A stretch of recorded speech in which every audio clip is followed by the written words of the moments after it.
Welcome to Catholic Views. I'm your host, Renee Kranz. On today's show, we'll get Dr. Chris Bergwald for the whole time, but he has a partner in crime today for the interview.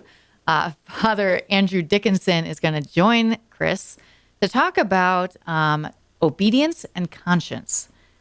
How do we define them? How do you form a good conscience? And how do the two work together? Because they do work together to at least some degree, for sure. It's a really interesting interview and very, very relevant for our time. So hope you'll stick around for that. First, we have Dr. Chris Bergwald. Still here. I'm looking forward to watching the interview and see how. Let's see how he worked. I mean, they had to share a mic because we were having some mic problems. Right. They had to share a mic, and I think it all came out just fine. But it looks a little funky because they did not move it back and forth. So that's good. Right. They didn't share. No share. So Biblical Bites with Dr. B. Let me get that in there. Thank you. Because I know how you hate when I miss it. Go. Yeah, right. Today has been fine. What's today, Renee? Oh, you didn't ask me last week. So I don't know. 6th Sunday? Yep. What's next week then? It is the first Sunday of Lent. Well done. Trying to bait you there, but you didn't take that at all. So just a quick side note, I would encourage listeners, viewers to, if you haven't already, start thinking about discerning, praying about what the Lord's asking you to do for Lent this year. Because Lent's coming. Yeah. I like how you say what he's asking you to do. Yeah, not necessarily give up, not necessarily. So what is he asking you to do? Yep. Yeah. Okay. But today, we're not Lent yet. 6th Sunday, Ordinary Time, Year B, Mark's Gospel. The first reading is from Leviticus, and it's all about what to do with leprosy.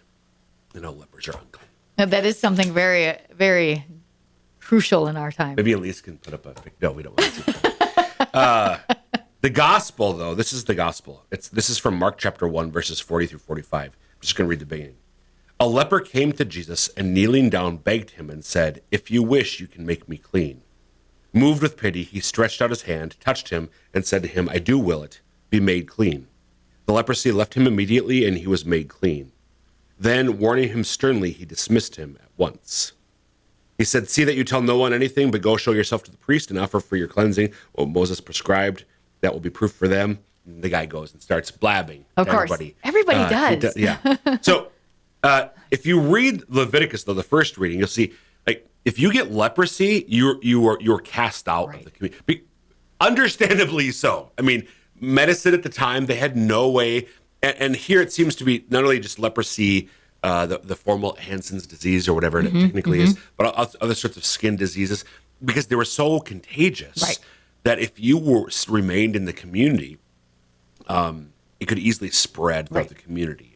Wreak havoc. So you had to stay, and as the first reading says, they have to go around. Basically, if everybody becomes clear, unclean, like stay away. I'm unclean physically, but also ritually. Okay, right. So this is where some commentaries make a couple really interesting points about the reading of this, the beginning of this reading. A leper, first of all, came to Jesus. So this man with leprosy approaches Jesus. They're supposed to stay away. And if you come close to him, I'm unclean, get away. You don't want what I got. This leper comes to Jesus and kneels down and does not say, if you wish, you can heal me. He says, if you wish. I already forgot. I know you did. If you wish, you can make me clean. Oh, yes. This man, for who knows how long he's had leprosy, has not been able to worship in the temple. Yeah.